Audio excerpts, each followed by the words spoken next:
பார்த்து வைங்க தம்பி, தயவு செய்து கொஞ்சம் அந்தாண்ட வைங்க.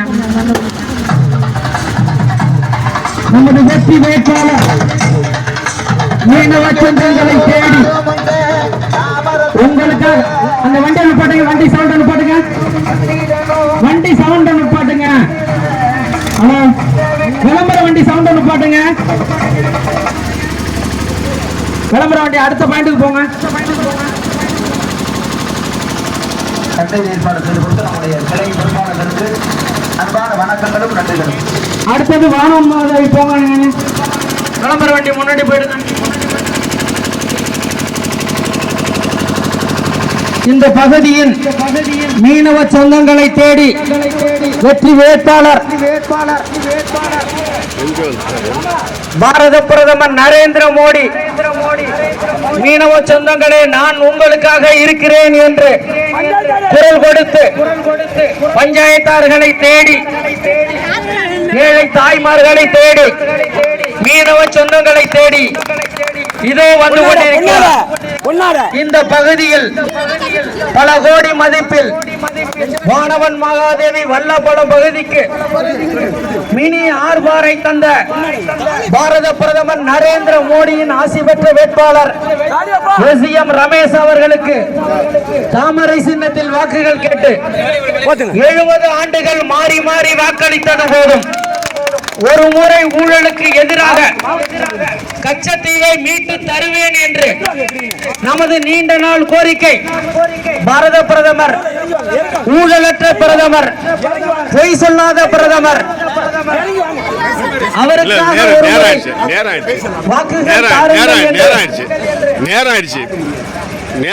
ஏழைகளின் காவலன் இந்த காங்கிரஸ் திமுக ஆட்சியில் 900 மீனவர்கள் கொல்லப்பட்டார்கள்.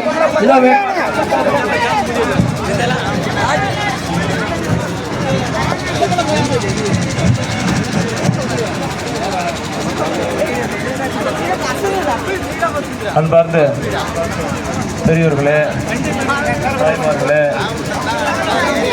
வெள்ளப்பள்ள மீனவர் காலனியை சேர்ந்த அன்பு உடன்பிறப்புகளே, சகோதர சகோதரர்களே, மாணவர்களே, இவர்களெல்லாம் சிறப்பான ஒரு வரவேற்பை வழங்கிய உங்களுக்கெல்லாம் எங்களது இதயபூர்வம் நன்றி நன்றி நன்றி. ஏன்னா நாங்கள் உங்கள்ட்ட எல்லாம் ஓட்டு கேட்டு வந்துட்டு இருக்கோம்.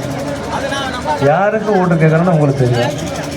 ஏன்னா இந்த நாட்டை 3வது முறையாக நம்முடைய பாரத பிரதமர் தான் ஆள போகிறார். அண்ணன் கூட சொன்னாங்க, மீனவர்களுக்காக எண்ணற்ற திட்டங்கள் பார்த்துருக்கலாம். இப்போ கச்சத்தீவை மீட்கிறதுக்கான முயற்சி நடந்துகிட்டு இருக்கு. காங்கிரஸ் டிஎம்கே கூட்டணியில் தான் ஏற்கனவே கச்சத்தீவை கொடுத்தாங்க.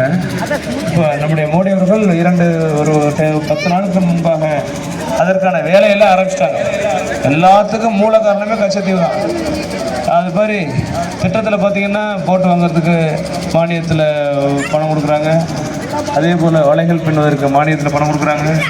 மீனவர்களாம் எத்தனையோ பிரச்சனை. இந்த கூட நான் லாஸ்ட் டைம் வந்து இதுக்கு போயிருந்தேன், நம்பியார் நகர் மீனவர் பகுதிக்கு போயிருந்தேன். நிறைய கோரிக்கை சொன்னாங்க.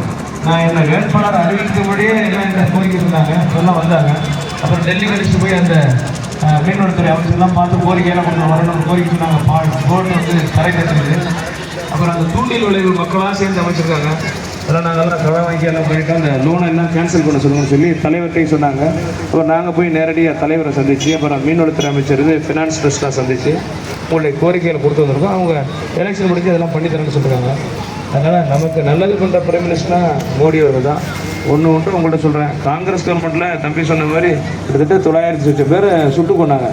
ஆனால் மோடி வந்த பிறகு ஒரே ஒரு அசம்பாவம் நடந்துச்சு, அது அன்னெசரி நடந்தது. பாக்கி ஒன்றும் பெரிய அளவில் நடக்கலை.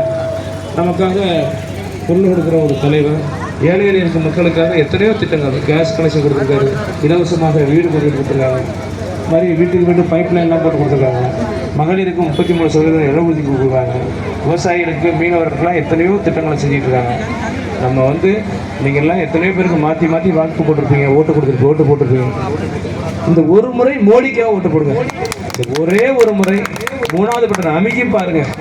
ஏன்னா நாகப்பட்டினத்துக்கு இந்த பகுதிக்கு வேதாயத்துக்கு மோடி ஏற்கனவே வந்திருக்காரு, வருவார். ஆமா, மோடிக்கு பொண்டாட்டி புள்ள குடும்பம் கொடுத்தனும் எதுவுமே கிடையாது.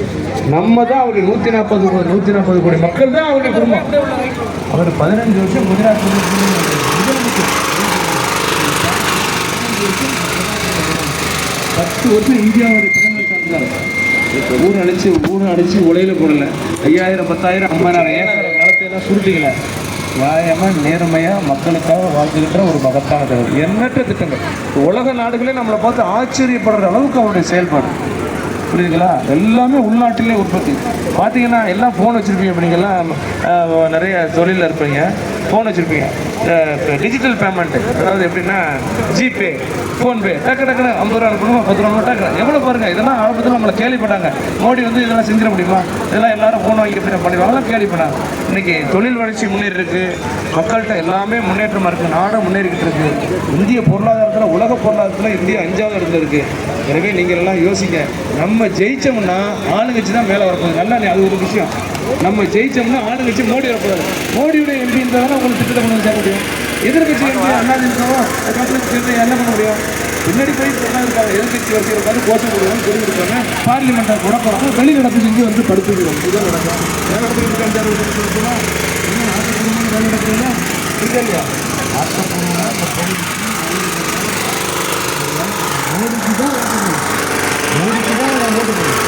மோடிக்கு தான் இங்கே தொழில். நீங்கள் பாருங்கள், வெற்றி விட அவங்க பகுதிக்கு மோடி அனுப்பிச்சு வர்றதுக்கு ஆசையாக இருக்காது. இத்தனையோ கோயில் குளம்லாம் போகிறாரு. நமக்கு கோயிலெலாம் கட்டி கொடுக்குறாரு. பார்த்தீங்கன்னா அயோத்தியில் எவ்வளோ பெரிய கோயில் பார்த்துருப்பீங்க டிவியில். அப்படியே மெய் செலுத்து போச்சு. அப்படி கோயில் 500 வருஷம் போகட்டும். அப்படிலாம் பண்ணுற ஒரு தலைவர், நல்ல தலைவர், நமக்கான தலைவர். எந்தவித லஞ்சம் லாபம், ஏதாவது லஞ்சம் உண்டா? எல்லாம் பேங்க் அக்கௌண்ட்டில். விவசாய பணமாக பேங்க் அக்கௌண்ட்டில், மானியமாக பேங்க் அக்கௌண்ட்டில். இடைத்தரகர்களில் வந்து கொள்ளையடிக்கிற வேலையே கிடையாது. எல்லாமே அவங்க பேங்க் அக்கௌண்ட்டில் வருது. அதனால் நீங்கள்லாம் இன்னும் நல்ல திட்டங்கள்லாம் கொண்டு வரணும்னா நீங்கள் அவசியம் மோடி அவர்களுக்கு ஓட்டு போடணும். எங்கள் அப்பா இந்த தொகுதியில் ஏற்கனவே எம்பியாக இருந்தாங்க, அவ்வளோதான் தெரிஞ்சிருக்கும்.